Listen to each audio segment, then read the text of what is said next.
अपना स्नान कर लें क्या? स्नान करके तब जाएं। हैं? स्नान कर लीजिए। सरकार के 12 साल पूरे हुए हैं, ऐसे में आज आपने स्वच्छता अभियान किया है, क्या कहेंगे? देखिए, ये भारत में जो इन 12 सालों में हुआ था, भारत ने कभी इसकी कल्पना नहीं की थी। मेरे लिए तो अगर सबसे एक सांसद नहीं, एक भारत के नागरिक के रूप में पूछोगे तो मेरे लिए सबसे बड़ी सौगात प्रधानमंत्री मोदी जी ने दी है वो शौचालय।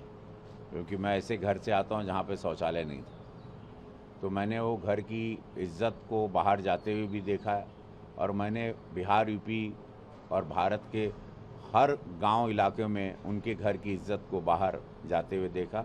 उससे दुखदाई कुछ नहीं हो सकता। उसके बाद 500 साल से राम मंदिर की लड़ाई हम हिंदू लड़ रहे थे, वो सौगात हम लोगों को यशस्वी प्रधानमंत्री मोदी जी ने दी। 370 की धारा हम लोगों के लिए एक सपना था, वो हट गया। 370 की धारा, और जहां पर 2 झंडे चलते थे वहां भारत का झंडा कश्मीर में फैल गया। जो भारत कर्जदार रहता था, वो भारत कोरोना में 80 देशों में अपनी वैक्सीन देके अपना दम खम पूरी दुनिया को दिखाया। सड़कों का जाल हम लोगों ने कभी सोचा नहीं था कि इस भारत में अमेरिका की तरह सड़कें होंगी। गोरखपुर ने सोचा नहीं था कभी एम्स होगा, फर्टिलाइजर यहाँ चलेगा, जो मेरा संसदीय क्षेत्र है। ये 12 साल ने इस भारत को एक ताकत दी, एक बल दिया। विपक्ष का काम है, विरोधियों का काम है विरोध करना। भ्रष्टाचार बंद हो गया इस देश में।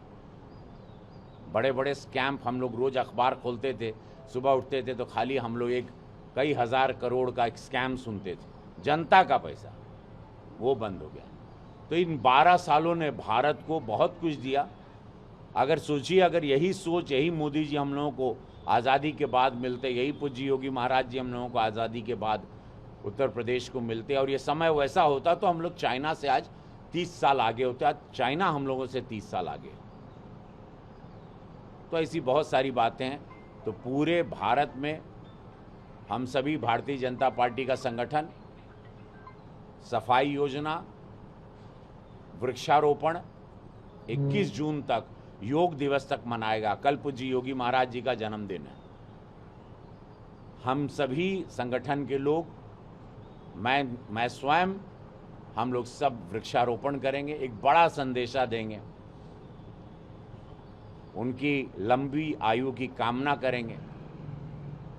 उसमें पर्यावरण की भी रक्षा होगी, और यशस्वी प्रधानमंत्री मोदी जी के 12 साल के सफलतम कार्यशैली को और पूज्य महाराज जी के जन्मदिन को भी कल से मनाया जाएगा। तो बहुत बड़ा दिन है कल, कि ऐसे योगी हम लोगों को मिले जिनका जन्मदिन है। उनकी लंबी आयु की कामना करते हुए महादेव से मैं यही प्रार्थना करूंगा कि उनको शक्ति दें, बल दें, ताकि वो इसी तरह इस उत्तर प्रदेश को $1 ट्रिलियन की इकोनॉमी की तरफ ले जाएं।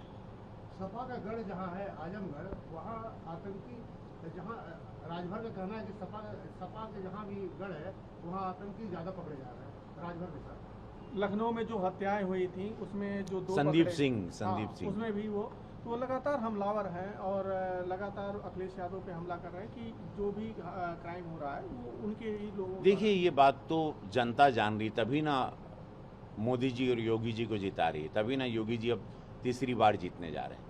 ये हम लोगों को बोलना सब जान रही है, जो पीड़ित है वो सब जान रहा है। गोरखपुर भी जान रहा था, जिन लोगों का ज़मीन कब्जा हुआ, जो पीडीए की ये लोग बात करते हैं, वही समाज को ये लोगों ने सबसे ज़्यादा पीड़ित किया। उसी समाज का ज़्यादा ज़मीन लूटा, उसी समाज की ज़्यादा हत्याएं हुई, उन्हीं समाज के साथ ज़्यादा अपराध हुए।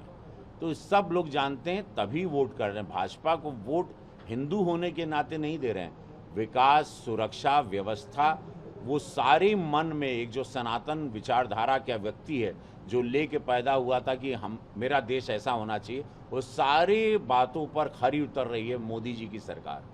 तो इसीलिए हम लोगों को वोट मिलता है। इसलिए नहीं मिलता कि हम लोग सनातन हैं या हम लोग भगवाधारी हैं, हिंदू हैं, वो सारे कार्य हो रहे हैं जो पिछली सरकार में नहीं होते थे। तो वो कार्यों के लिए ये देश मोदी जी को चुन रहा है, ये देश चुनता रहेगा 2047 तक, उत्तर प्रदेश चुनता रहेगा निरंतर। जब तक पूज्य महाराज जी लड़ते रहेंगे चुनाव, तब तक वो उत्तर प्रदेश से जीतते रहेंगे। ये मैं आपको ऑन रिकॉर्ड बता रहा हूँ। 2027 हर हर महादेव, हर हर महादेव।